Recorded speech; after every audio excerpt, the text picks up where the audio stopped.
Olá, estamos de volta para mais uma aula aqui do nosso canal Bereanos. Eu sou o pastor Jefferson Araújo e se você é novo por aqui, eu já quero te pedir que você se inscreva no nosso canal, ative o sininho das notificações para todas as vezes que eu postar um vídeo novo, o YouTube te avise e também deixe o seu like, porque isso vai garantir que nós nos vejamos mais vezes aqui no YouTube.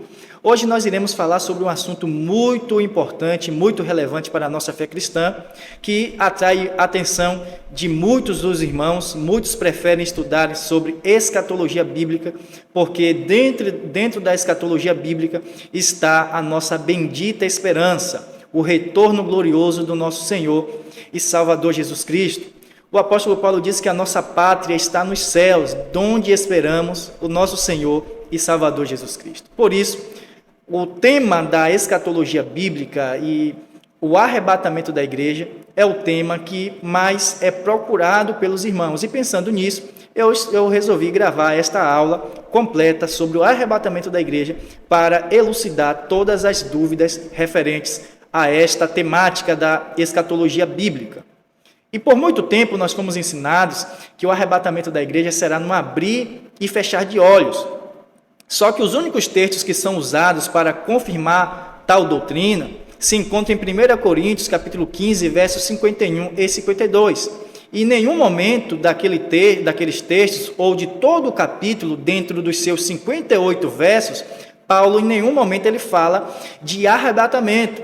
Mas o contexto do capítulo 15, Paulo fala da ressurreição dos mortos, daqueles que já morreram em Cristo, porque os irmãos de Corinto, por serem influenciados pela cultura grega, eles não estavam acreditando que quem nasceu de novo, quem creu em Cristo e havia morrido antes da volta dele, antes do arrebatamento da igreja, seria ressuscitado.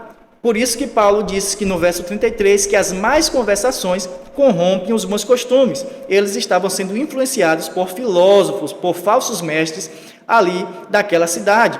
E Paulo, quando escreveu a carta aos Coríntios, ele escreveu no sentido de, num pensamento, num objetivo de colocar em ordem a boa doutrina dentro da igreja de Corinto.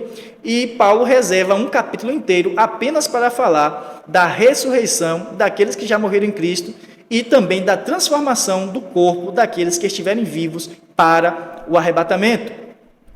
Vamos ler os textos, versos 51 e 52 do capítulo 15. Eis aqui vos digo um mistério. Na verdade, nem todos dormiremos, mas todos seremos transformados num momento, num abrir e fechar de olhos, ante a última trombeta, porque a trombeta soará e os mortos ressuscitarão incorruptíveis e nós seremos transformados. A palavra que aparece aqui é a palavra transformados. São 6 ocorrências desta mesma palavra grega que aparece aqui em todo o Novo Testamento. E em todas as vezes que aparece, ela aparece no sentido de mudar ou de transformar, mudar algo existente para algo novo, algo diferente. Então, aqui não é a palavra rapazo, a palavra que é usada para arrebatamento, que está contida no texto de 1 Tessalonicenses, capítulo 4, versículo de número 17. Aqui é a palavra mudados ou transformados. Todos seremos, ante a última trombeta, todos seremos transformados. Paulo diz que isto é um mistério, nem todos dormiremos, ou seja, nem todos passaremos pela morte. Mas os que já morreram em Cristo ressuscitarão incorruptíveis com o toque da trombeta, e nós, os que estivermos vivos, no abrir e fechar de olhos, seremos transformados. Ele não diz arrebatados. O texto de 1 Tessalonicenses, embora ele se complete com o texto de 1 Coríntios, nós não podemos fazer uma construção exegética interpretando o primeiro texto de maneira equivocada. Quando nós interpretamos corretamente 1 Coríntios, capítulo 15, versos 51 e 52, entendendo que Paulo ali está falando de transformação e não de arrebatamento, ele está falando de uma rapidez para a transformação do nosso corpo, não do transporte para a Nova Jerusalém. Aí sim nós podemos juntar com o texto de 1 Tessalonicenses, capítulo 4, versos 16 e 17, porque os textos se completam. Aqui Paulo fala da ressurreição e da transformação dos corpos. E ele diz que será no abrir e fechar de olhos. Lá em 1 Tessalonicenses, capítulo 4, 16 e 17, Paulo fala do nosso transporte para a Nova Jerusalém. Ele diz que nós iremos nas nuvens. Todos os que estiverem vivos, que forem transformados, como os que já morreram e que ressuscitarem incorruptíveis, seremos reunidos nas nuvens para encontrar com o Senhor, que estará nos esperando nos ares. Então, quando nós interpretamos corretamente estes textos com o outro texto de 1 Tessalonicenses, capítulo 4, 16 e 17, nós entendemos que em nenhum momento Paulo disse que o arrebatamento será num abrir e fechar de olhos, mas Paulo ensinou que os que morrerem em Cristo hão de ressuscitar em corpos incorruptíveis, porque ele diz, semeia-se na corrupção e ressuscita na incorrupção. Semeia-se na ignomínia e ressuscita-se num corpo glorioso. Ele fala que nossos corpos serão mudados, ou seja, de corpos naturais para corpos espirituais, de corpos terrenos para corpos celestes. E ele fala até da glória que haverá nestes corpos da ressurreição e da transformação daqueles que não morrerem. Um terá a glória do sol, outro da lua e outro das estrelas. E as estrelas se diferem de glória entre uma e outra. Então, todo o capítulo 15 de 1 Coríntios, Paulo está falando sobre ressurreição e transformação do corpo. Ele está falando como será o nosso corpo da ressurreição e não como será o nosso transporte. Já o texto de 1 Tessalonicenses, capítulo 4, sim, Paulo reserva para falar como será o nosso transporte para a Nova Jerusalém. Vamos acompanhar o texto? 1 Tessalonicenses, capítulo de número 4, verso de número 16, que diz, Dizemo-vos, pois, isto pela palavra do Senhor, que nós, os que ficarmos vivos para a vinda do Senhor, não precederemos os que dormem, porque o mesmo Senhor descerá do céu com alarido, e com voz de arcanjo, e com a trombeta de Deus, e os que morreram em Cristo ressuscitarão primeiro. Depois nós, os que ficarmos vivos, seremos arrebatados juntamente com eles nas nuvens a encontrar o Senhor nos ares, e assim estaremos sempre com o Senhor. Então você perceba que aqui Paulo fala de como será o nosso transporte. Nós subiremos nas nuvens a encontrar-se com o Senhor, que estará nos esperando nos ares. Já em 1 Coríntios, Paulo fala de como será a ressurreição e de como será a transformação daqueles que estiverem vivos. Se você observar, os textos se completam, porque os detalhes que Paulo dá em 1 Coríntios capítulo 15, ele não dá em 1 Tessalonicenses capítulo 4, versos 16 e 17. Os detalhes que ele dá em 1 Tessalonicenses capítulo 4, versos 16 e 17, ele não dá em 1 Coríntios capítulo 15. Então, nós temos que entender, juntar os detalhes que Paulo falou numa passagem e os detalhes que ele falou em outra passagem. Só que as pessoas acabam confundindo-se, porque tanto lá Paulo fala de ressurreição, como aqui Paulo fala de ressurreição, pois a igreja de Tessalônica também tinha influência grega, e havia também uma ignorância sobre a ressurreição dos mortos, sobre aqueles que já haviam morrido, depois de terem recebido o Senhor Jesus como Senhor de suas vidas. Então, Paulo, ele aqui reforça o que ele já tinha dito lá para a igreja de Corinto, sobre a bendita esperança do nosso encontro com Cristo, também para aqueles que já morreram. Por isso que no verso de número 13, ele diz, não quero, porém, irmãos, que sejais ignorantes acerca dos que já dormem, para que vos não entristeçais, como os demais que não têm esperança. Porque se cremos que Jesus morreu e ressuscitou, assim também aos que em Jesus dormem, Deus os tornará a trazer com ele. Dizemo-vos, pois, isto pela palavra de Deus, que nós, os que ficarmos vivos para a vinda do Senhor, não precederemos os que dormem. Verso de número 15.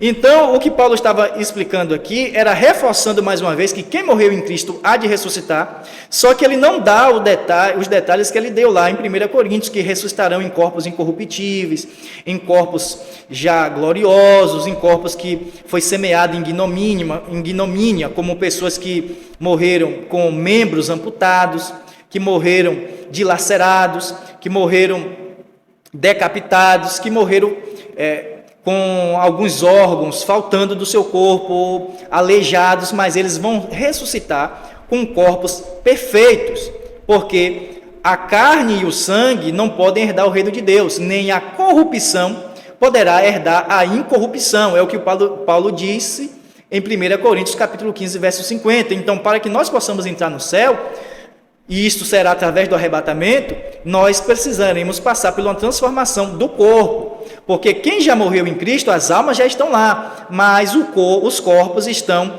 nos túmulos, os corpos estão nos mares, onde os corpos estão lá até hoje, e estes corpos, para entrarem no céu, estes corpos naturais precisarão ser mudados ou transformados. É esse o sentido que Paulo está explicando na primeira carta dele aos Coríntios, no capítulo de número 15.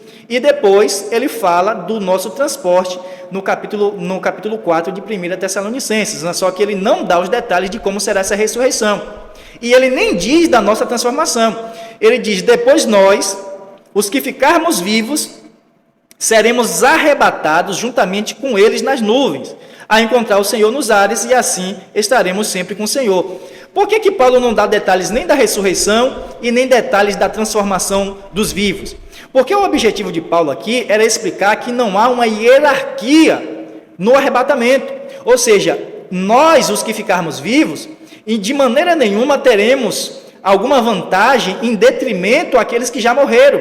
Porque havia na igreja de Tessalônica tanto o entendimento que os que morreram em Cristo não ressuscitariam, como também uma outra linha teológica, que se eles ressuscitassem, eles não subiriam juntamente com os vivos para o céu.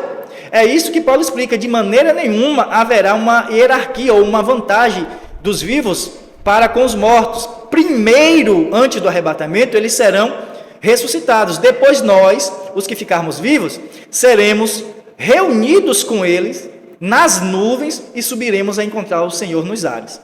Então, aqui nós já temos alguns pontos para a gente discutir, que já vai desconstruir tanto a teoria do arrebatamento, num abrir e fechar de olhos, como eu já expliquei pelo texto, pela própria interpretação do texto, que ali não fala de arrebatamento, como também pelos detalhes do verso 16 e 17, onde Paulo fala no capítulo 4 de 1 Tessalonicenses sobre o arrebatamento. Porque, para confirmar essa ensinança do arrebatamento inesperado, o que é que esses ensinadores dizem? Que o arrebatamento será tão rápido que nós não teremos como saber quem está subindo ou não. Nós só iremos saber quem subiu ou quem não subiu quando chegarmos lá no céu. Certa vez eu vi um pregador dizendo que a sua esposa falou para ele: eu quero subir de mãos dadas contigo no arrebatamento. E ele disse: não terá como nós subirmos de mãos dadas, porque será num abrir e fechar de olhos, nós só nos encontraremos de volta lá. Lógico que não há uma necessidade de subirmos de mãos dadas, porque nós não teremos mais esta ligação entre de marido e mulher, de pais e filhos, e assim sucessivamente. Mas o texto diz que nós subiremos juntos. É o que está escrito no verso de número 17. Depois nós, os que ficarmos vivos, seremos arrebatados. Aqui é a palavra rapadizo, a palavra grega, que diz que é arrebatamento, que é tirar a força, levar, capturar, tirar de um lugar para o outro, pelo uso da força. Então ele diz: nós seremos arrebatados juntamente com eles. Eles quem? Os que morreram em Cristo e vão ressuscitar primeiro, antes de nós sermos transformados e levados para a Nova Jerusalém. E vamos ser arrebatados juntamente com eles onde? Nas nuvens. E aí nós precisamos entender que este arrebatamento nosso será semelhante ao arrebatamento de Cristo, porque Cristo foi arrebatado nas nuvens, ou melhor, na nuvem. A Bíblia diz em Atos 1, verso 9, que quando Cristo foi elevado às alturas, os seus discípulos conseguiam observá-lo subir, até que uma nuvem o ocultou dos olhos deles e 2 anjos apareceram, dizendo: varões galileus, por que olhais assim para o céu? Este mesmo Jesus que viste subir, descerá do mesmo modo que vocês o viram subir. Então, embora ali em Atos 1, verso 9 não apareça esta palavra arrebatamento, rapazes, alguém pode dizer: não, mas ali não está falando de arrebatamento, Jesus foi elevado, Jesus não foi arrebatado. Só que esta mesma palavra, rapazes, ela aparece também em Apocalipse, capítulo 12, quando fala do arrebatamento do Filho de Deus. Apocalipse, capítulo 12, versículo de número 5, que diz: e deu à luz um filho, um varão, que há de reger todas as nações com vara de ferro, e o seu filho foi arrebatado para Deus e para o seu trono. Quem é esse filho varão aqui que o texto está se referindo? Que há de reger todas as nações com vara de ferro e foi arrebatado para Deus e para o seu trono. Aqui nós não temos dúvida que o texto se refere a Jesus, quando Jesus foi elevado aos céus, embora lá em Atos 1:9 não fale a palavra arrebatamento, a palavra arrebatamento aparece aqui, a palavra grega rapadizo aparece aqui em Apocalipse 12, verso 5, para se referir à ascensão de Cristo aos céus. Portanto, Jesus foi arrebatado em Atos 1, verso 9, e ele foi arrebatado numa nuvem. E na nuvem, o transporte na nuvem não é um transporte de maneira inesperada, de maneira abrupta, que ninguém pode ver, ninguém pode perceber, porque será num abrir e fechar de olhos, porque seria uma contradição com os próprios textos que estão lá em Atos 1, porque diz que os discípulos viam Jesus subir.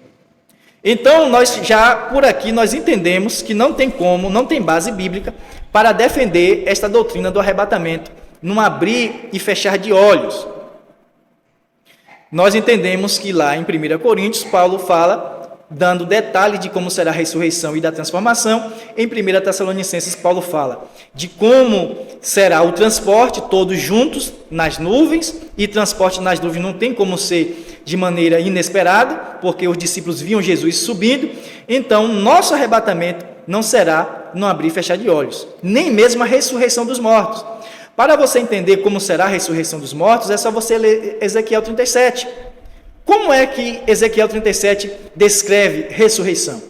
Ezequiel 37 descreve ressurreição como um processo. Primeiro, ouvir a palavra do Senhor, ossos secos, porque após a morte, os ossos passam a ser os ouvidos do corpo. Ouvir a palavra do Senhor, ossos secos. Ao ouvir a palavra do Senhor, aí o texto diz que cada osso foi se juntando ao seu osso. Depois cresceu nervos entre os ossos. Depois veio carne sobre os ossos. E depois veio pele sobre estes ossos. E depois o fôlego de vida entrou nestes corpos e que se colocaram de pé como um exército numeroso e poderoso. Portanto, ali será a base para a ressurreição. E quando esse processo de ressurreição terminar, que os mortos ressuscitarem, eles já ressuscitarão incorruptíveis. Agora, a transformação do nosso corpo será como a transformação do corpo da mulher de Ló para uma estátua de sal. A Bíblia diz que, ao olhar para trás, imediatamente ela tornou-se em uma estátua de sal. Ali é a tipologia da transformação do corpo daqueles que estiverem vivos na ocasião do arrebatamento, mas não necessariamente o transporte para a Nova Jerusalém, porque nós subiremos nas nuvens, sem pressa, cantando, louvando, como Paulo diz em 1 Coríntios: tragada foi a morte na vitória. Onde está, ó morte, o teu aguilhão? Onde está, ó morte, a tua força? Nós subiremos. Onde está, ó Hades, a tua vitória? Nós subiremos cantando, com brado de louvores, porque nós vencemos a morte, nós vencemos o mundo, através de Cristo, e estaremos subindo nas nuvens, todos alegres, cantando, bendizendo o nome do Senhor. Não há necessidade alguma da igreja subir depressa. E se nós observarmos o verso de número 16 de 1 Tessalonicenses, diz que o Senhor descerá com alarido, e com voz de arcanjo, e com a trombeta de Deus. e os que morreram em Cristo ressuscitarão primeiro. Então, tanto aqui como lá em 1 Coríntios, Paulo fala de trombeta, haverá toque de trombeta para que os mortos sejam ressuscitados e os vivos sejam transformados. Só que aqui Paulo fala de trombeta, ele fala no singular. Ele descerá com alarido, com voz de arcanjo e com a trombeta de Deus. Ele não diz com as trombetas de Deus. Porque lá em 1 Coríntios, se você observou, diz que ante a última trombeta, todos seremos transformados. Se tem a última, é porque no mínimo tem que ter a primeira, ok? Então ele diz a última trombeta, só que aqui ele fala apenas de uma. Para o arrebatamento, apenas uma trombeta será tocada, e depois a última trombeta será tocada, onde todos os que estiverem mortos em Cristo serão ressuscitados e transformados. Eu sei que isto pode ter feito uma confusão na sua mente. Mas por que eu estou enfatizando este ponto? Porque os pós-tribulacionistas, eles acabam, na sinceridade deles, e tem textos que eles usam para isto, para dizerem o seguinte, que o arrebatamento será dado ao toque da última trombeta, porque Paulo diz que no toque da última trombeta, todos serão transformados. Então, eles associam o toque da última trombeta, quando todos serão transformados, com a sétima trombeta lá de Apocalipse, capítulo 11, verso 15, que abrirá o templo. Então, eles dizem o seguinte, a última trombeta é aquela trombeta de Apocalipse 11, verso 15, e Paulo diz que é só no ressoar da última trombeta que a igreja será, que os mortos ressuscitarão incorruptíveis e os vivos serão transformados para todos subirem para se encontrar com Cristo nas nuvens. E eles dizem ainda que se encontraremos com Cristo nas nuvens. Só que o texto aqui diz que nós que subiremos nas nuvens. Cristo estará nos ares. Não é Cristo que estará nas nuvens. Na vinda, Cristo aparecerá nas nuvens. Apocalipse 1, verso 7. E todo olho o verá. Então, aí é quando Cristo aparece nas nuvens na sua segunda vinda. Porque nós falamos de segunda vinda por conta que já houve uma primeira, quando ele veio como um cordeiro. Na segunda vinda, ele virá como leão. Então, na segunda vinda, Cristo aparecerá nas nuvens e pisará com seus pés no Monte das Oliveiras, porque os anjos disseram, neste mesmo monte, do mesmo modo que vocês viram ele subir, ou seja, neste mesmo monte, que é o Monte das Oliveiras, onde Jesus foi elevado aos céus, ele descerá. Então, ele vai ter que descer ali para se cumprir a palavra angelical, a palavra dos anjos, e vai pisar no Monte das Oliveiras. Então, eles confundem aqui o arrebatamento com a vinda. Jesus, na vinda, sim, ele aparecerá nas nuvens.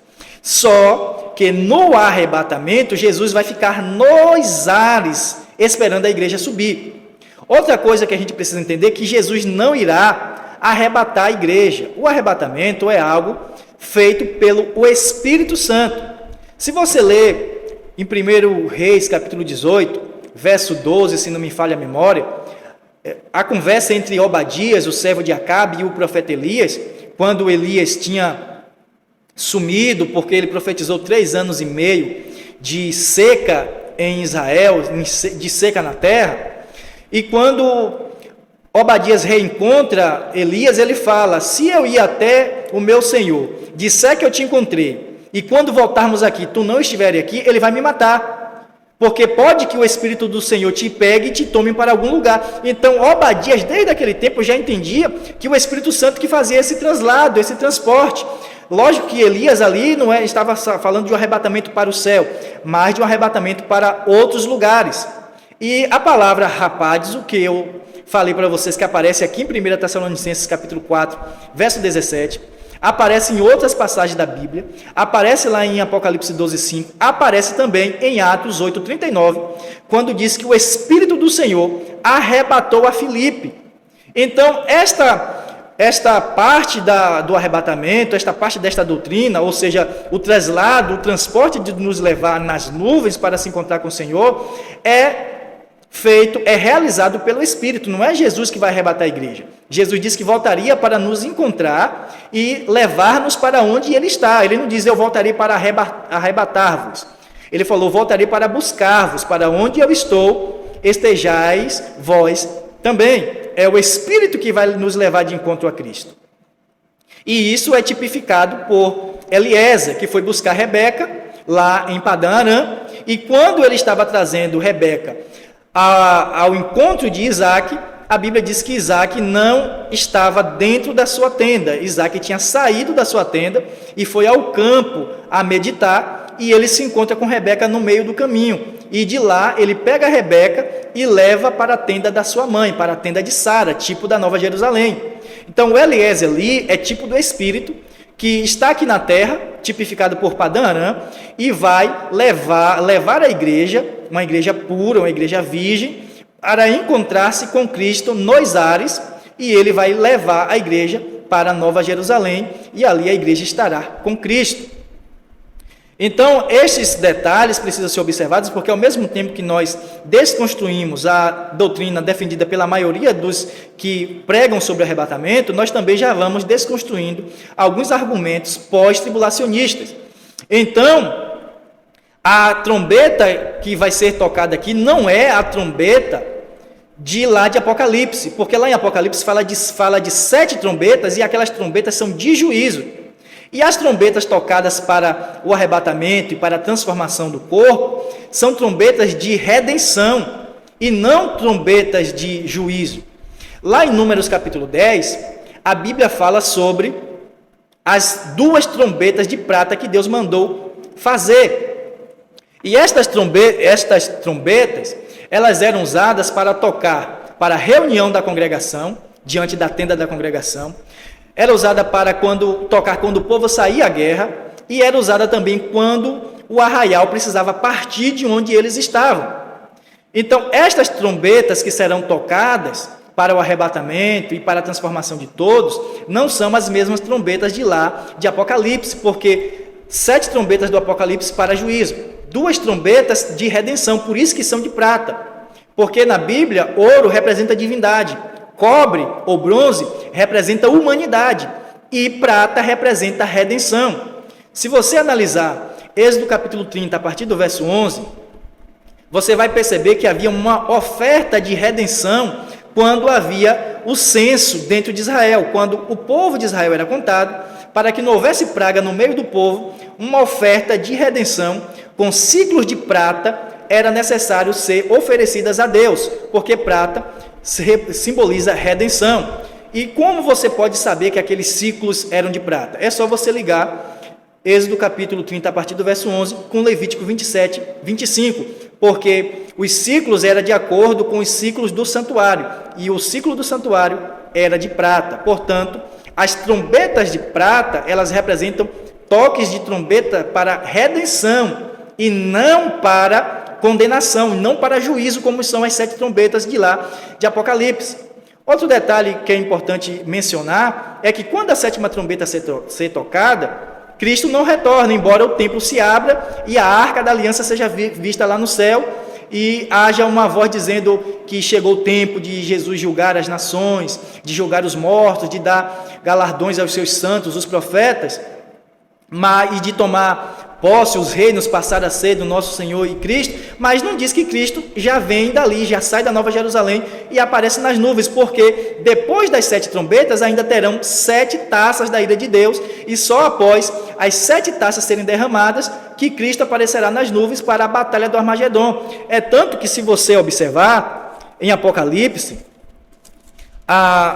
uma destas taças que abrirá o caminho para os reis do Oriente serem reunidos para a batalha do Armagedon. Apocalipse capítulo 16, verso de número 12. E o 6º anjo derramou a sua taça sobre o grande rio Eufrates, e a sua água secou-se, para que preparasse o caminho dos reis do Oriente.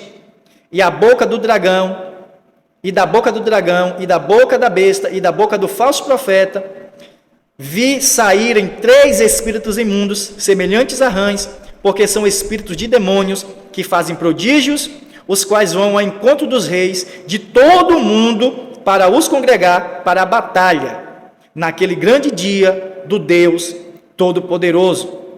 Verso de número 16. E os congregaram no lugar que em hebreu se chama Armagedon. Então, só após a 7ª taça é que Cristo vai aparecer nas nuvens com o seu exército vestido de linho fino, que é a igreja, que já estava com ele, para guerrear contra o império do anticristo, contra o anticristo e o seu exército, e contra o dragão e os seus anjos, e depois disso o anticristo será preso. Nesta batalha o anticristo será preso juntamente com o falso profeta e lançados vivos no lago ardente de fogo, e o diabo e os seus anjos serão lançados no abismo, para que o reino milenar seja um reino totalmente de paz, sem a presença de Satanás para influenciar as nações para guerrearem entre si. É o que está escrito em Apocalipse capítulo 20, versículo de número 1 a seguir. E vi descer do céu um anjo que tinha a chave do abismo e uma grande cadeia na sua mão. Ele prendeu o dragão, a antiga serpente, que é o diabo e Satanás, e amarrou-o por 1000 anos, e lançou-o no abismo, e ali encerrou e pôs selo sobre ele, para que mais não engane as nações, até que os 1000 anos se acabem, e depois importa que seja solto por um pouco de tempo. Então aqui nós percebemos que nesta batalha do Armagedon, tanto o anticristo e o falso profeta serão lançados vivos no lago de fogo, Apocalipse 19, verso 20, e a besta foi presa, e com ela o falso profeta, que diante dela fizera os sinais, com que enganou os que receberam o sinal da besta, e adoraram a sua imagem. Estes dois foram lançados vivos no ardente lago de fogo e de enxofre. O resto do seu exército irá morrer, no verso 21, e os demais foram mortos com a espada que saía da sua boca, e do que estava assentado sobre o cavalo. E todas as aves se fartaram das suas carnes. Então, nós podemos observar que não é após o capítulo 11, verso 15, no toque da última trombeta, que Cristo vai voltar e raiar nas nuvens. E Cristo não será nas nuvens que Cristo se encontrará com a igreja, porque lá em 1 Tessalonicenses, capítulo 4, verso 17, diz que é nos ares, a igreja que subirá nas nuvens. Ok? Então, aí nós já vamos desconstruindo alguns argumentos dos pós-tribulacionistas. Agora, voltando, para nós finalizarmos a questão das trombetas de prata, porque eu já falei que essas trombetas faladas por Paulo não são as 7 trombetas do Apocalipse de juízo, mas 2 trombetas de prata de redenção. É tanto que elas serão tocadas para que a igreja seja reunida na porta da tenda da congregação, que representa a Nova Jerusalém. Vamos acompanhar o capítulo 10 de Números, capítulo de número 10, e vocês vão entender do que eu estou falando. Capítulo 10 de Números. Falou mais o Senhor a Moisés, dizendo: faze 2 trombetas de prata, de obra batida as farás, e te serão para a convocação da congregação e para a partida dos arraiais. Então nós observamos que aqui era tanto para convocar a congregação para uma reunião, quando havia necessidade de reunir-se diante da porta da tenda da congregação, como também para a partida dos arraiais. E quando as tocarem ambas, quando as ambas forem tocadas, então toda a congregação se congregará a ti à porta da tenda da congregação. Mas quando tocar uma só, então a ti se congregarão os príncipes, os cabeças dos milhares de Israel. Quando retinindo as tocardes, então partirão os arraiais que alojados estão da banda do Oriente. Mas quando a segunda vez retinindo as tocardes, então partirão os arraiais que se alojam da banda do sul. Retinindo as tocarão para as suas partidas. Porém, ajuntando a congregação, as tocareis, mas sem retinir. E os filhos de Arão, sacerdotes, tocarão as trombetas, e a vós serão por estatuto perpétuo nas vossas gerações.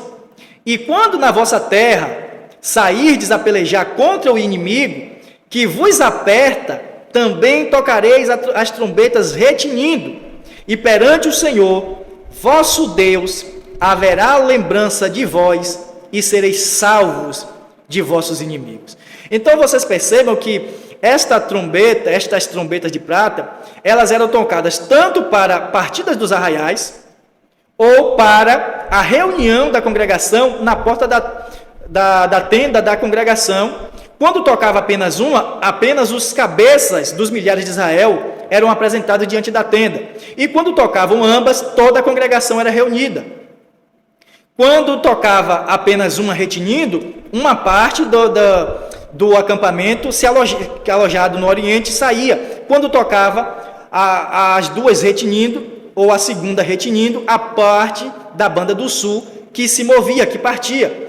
Então nós podemos observar uma tipologia tremenda para o arrebatamento, porque Paulo fala que ante a última trombeta todos seremos transformados. Aí agora você vai perceber por que ele diz ante a última trombeta todos seremos transformados. E quando Paulo fala em 1 Tessalonicenses, ele diz que Jesus descerá com a trombeta, ou seja, com uma só, está ali no singular, com a trombeta. Então no arrebatamento apenas uma destas trombetas de prata serão tocadas. Então serão reunidos na porta da tenda da congregação, ou seja, da Nova Jerusalém, apenas uma parte dos santos, ou seja, os santos que morreram no Antigo Testamento que ainda não ressuscitaram, porque em Mateus 27, a partir do verso 50 até o verso 52, diz que muitos santos que dormiam no Antigo Testamento ressuscitaram com a morte de Cristo e saíram dos sepulcros depois da ressurreição dele. Então isto quer dizer que nem todos os que morreram no passado, na antiga aliança, estão ainda nos sepulcros. Muitos ressuscitaram, ok? Então, aqueles que ainda não ressuscitaram, ressuscitarão. Aqueles que hoje na antiga aliança já morreram em Cristo, ressuscitarão incorruptíveis. Nós, os que ficarmos vivos, seremos transformados e seremos levados juntos nas nuvens a encontrar com o Senhor nos ares. Seremos reunidos na porta da tenda da congregação e entraremos na Nova Jerusalém, porque Cristo vai nos introduzir lá, ok?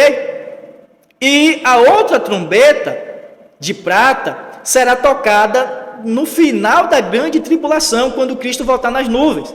É por isso que quando você lê Mateus 24, a partir do verso 29, você percebe que haverá um clangor de trombeta, não diz trombetas, mas um clangor de trombeta com a vinda de Cristo nas nuvens, porque esta última trombeta de prata, sendo tocada para aqueles que morreram, os santos da grande tribulação, aqueles que aceitaram Cristo durante a grande tribulação e que foram mortos por amor da palavra e do testemunho de Cristo durante a grande tribulação, eles sejam ressuscitados e eles sejam elevados, eles subam a se encontrar com Cristo nas nuvens e se juntar com a igreja que já está vindo com Cristo e descer para guerrear contra o anticristo, o falso profeta, o seu exército e também contra o diabo e seus anjos.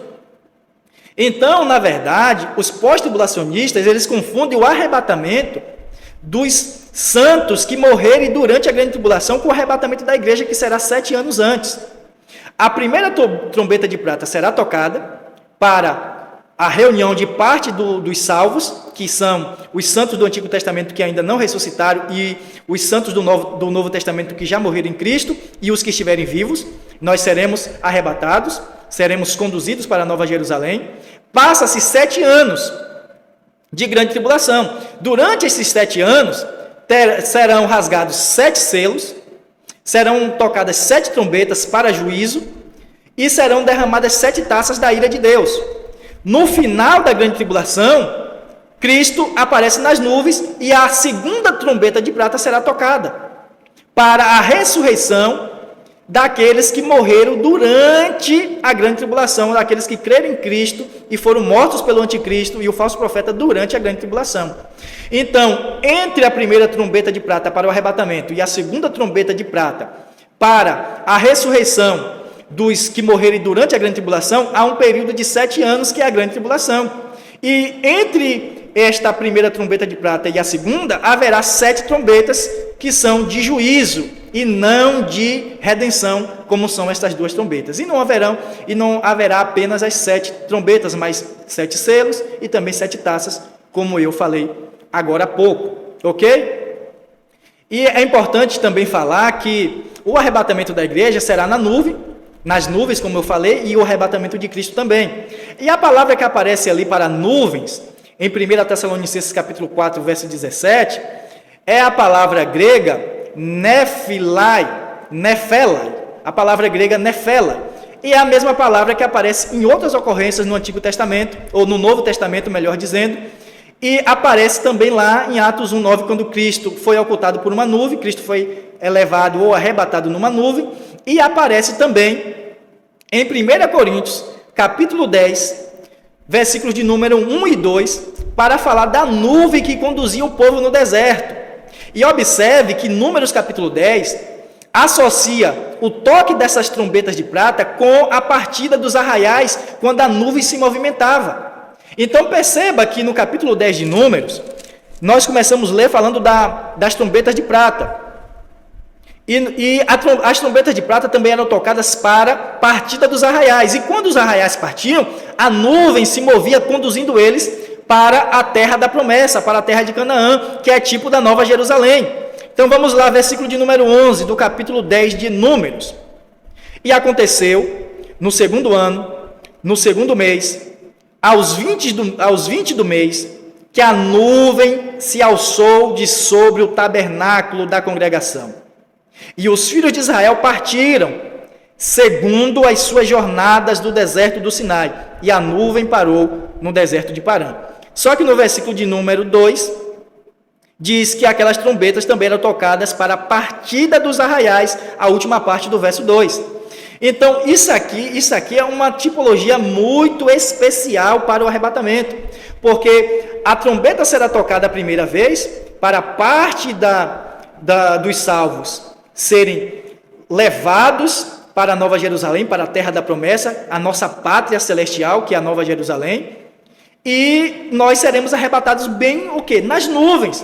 Então, tudo já estava tipificado no Antigo Testamento. Haverá toque da trombeta, a igreja será reunida na porta da Nova Jerusalém, tipificada pelo tabernáculo, levada nas nuvens, assim como a trombeta era tocada e a nuvem era se movia, guiando o povo para a terra da promessa, para a terra de Canaã. E aí no versículo de número 6 diz que, mas quando tocardes a segunda vez retinindo, então partirão os arraiais que se alojam da banda do sul. Ou seja, a segunda trombeta de prata será tocada na vinda de Cristo, que é para a outra parte dos salvos, que aqueles que passarem pela grande tribulação forem salvos durante a grande tribulação, eles serem reunidos na porta da tenda da congregação e descerem nas nuvens com Cristo.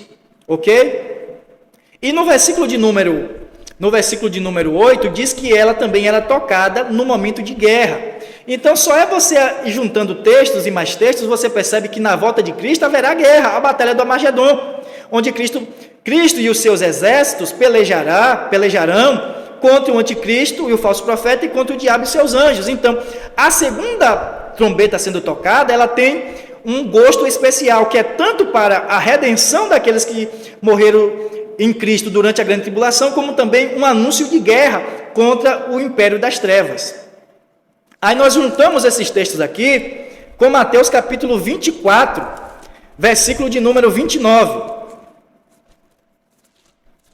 Mateus 24, versículo de número 29. E logo depois da aflição daqueles dias, quer dizer, depois da grande tribulação, o sol escurecerá e a lua não dará sua luz, e as estrelas cairão do céu, e as potências dos céus serão abaladas. Então aparecerá no céu o sinal do Filho do Homem, e todas as tribos da terra se lamentarão e verão o Filho do Homem vindo sobre as nuvens do céu com poder e grande glória. Primeiro fala que aparecerá o sinal, ou seja, aparecerá este sinal do Filho do Homem, e depois ele virá nas nuvens com o seu exército, conforme está em Apocalipse capítulo 19, a partir do versículo de número 11, ok? Ele virá vestido com a veste salpicada de sangue e montado num cavalo branco. Aí no versículo de número 31 diz, e ele verá os seus anjos com rijo clangor de trombeta, os quais ajuntarão os seus escolhidos desde os quatro ventos, de uma extremidade à outra dos céus. Então aqui é o arrebatamento dos santos que passaram pela grande tribulação e morreram. Haverá um clangor de trombeta, uma trombeta, e os anjos reunirão estes santos da grande tribulação, ressuscitados agora neste momento aqui, e reunirão eles para subir, para se encontrar com Cristo, para eles descerem com Cristo, montados em seus cavalos brancos também, para guerrear juntamente com Cristo. Este clangor de trombeta quer dizer que vai retinir esta trombeta para a outra parte da banda do sul, quer dizer, para aqueles que morreram durante a grande tribulação, e anunciando uma guerra contra o império das trevas aqui na terra, para que o reino de Cristo seja estabelecido. A influência do mal vai precisar ser retirada através de uma batalha, que é a batalha famigerada do Armagedon. Então, aqui é o arrebatamento dos santos que passaram durante a grande tribulação, e no final da grande tribulação. E aí os pós-tribulacionistas, por não entender isso aqui, acabam fazendo uma confusão. E os pré-tribulacionistas, na sua grande maioria, embora defendam um arrebatamento correto antes da grande tribulação, eles não conseguem responder a estes questionamentos aqui, que são feitos pelos pós-tribulacionistas. Haverá o arrebatamento da igreja, a igreja será arrebatada antes da grande tribulação. Haverá um arrebatamento durante a grande tribulação, que é o arrebatamento do remanescente de Israel para o deserto. Haverá o arrebatamento dos 144 mil das 12 tribos de Israel, que serão arrebatados para o céu durante a grande tribulação, ok? E haverá um arrebatamento no final da grande tribulação, apenas para os santos que morreram pelo anticristo, o falso profeta, durante a grande tribulação. Cadê o arrebatamento da nação de Israel? Apocalipse capítulo 12. Apocalipse 12, versículo de número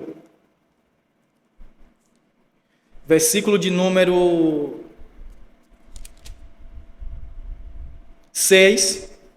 E a mulher fugiu para o deserto, a mulher aqui é Israel, onde já tinha lugar preparado por Deus para que ali fosse alimentada durante 1260 dias, que é um período de 3 anos e meio. 1260 dias é igual a 3 anos e meio, sendo cada mês de 30 dias, como era nos tempos bíblicos. Hoje, os meses, alguns são de 31 dias e os anos de 365 dias, mas o anticristo mudará os tempos e as estações. Então, ele vai mudar novamente o calendário.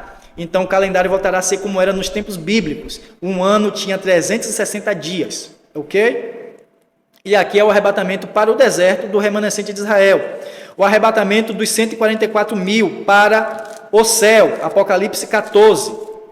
E olhei, e eis que estava o Cordeiro sobre o monte Sião, e com ele 144 mil, quem em sua testa tinham escrito o nome dele e de seu pai. E ouvi uma voz do céu, como a voz de muitas águas, a voz do Pai, e como a voz de um grande trovão, a voz do Pai, uma voz de harpistas que tocavam com a sua harpa, e cantavam um novo cântico diante do trono e diante dos 4 animais e dos anciãos, e ninguém podia aprender aquele cântico, senão os 144 mil que foram comprados da terra.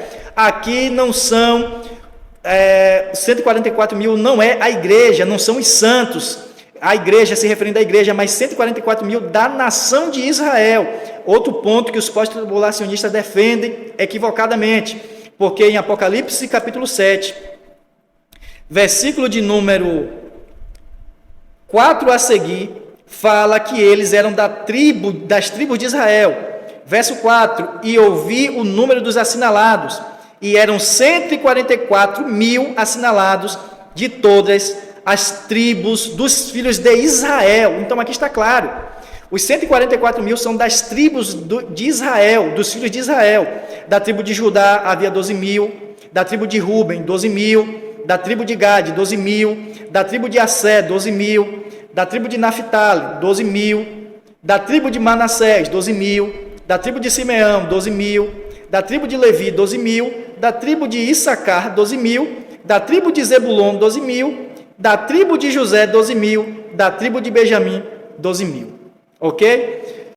Bem, nós vamos ficando por aqui. Para a aula não ficar muito extensa, ainda temos muitas coisas para falar acerca do arrebatamento, é um assunto amplo, como eu falei no princípio. Comente aqui embaixo se você quer que eu grave uma segunda parte para falar mais alguns detalhes sobre o arrebatamento, pois ele é uma doutrina que já existia desde o Antigo Testamento, através de Elias e Enoque, nós podemos aprender detalhes minuciosos, detalhes importantíssimos sobre como será o arrebatamento da igreja, pois o arrebatamento não é uma doutrina do Novo Testamento, mas Deus foi construindo esta doutrina desde o Antigo Testamento e tem detalhes importantíssimos que nós precisamos aprender sobre ele através do arrebatamento de Elias, pois Eliseu e os discípulos de Elias sabiam quando seria o dia exato do arrebatamento de Elias.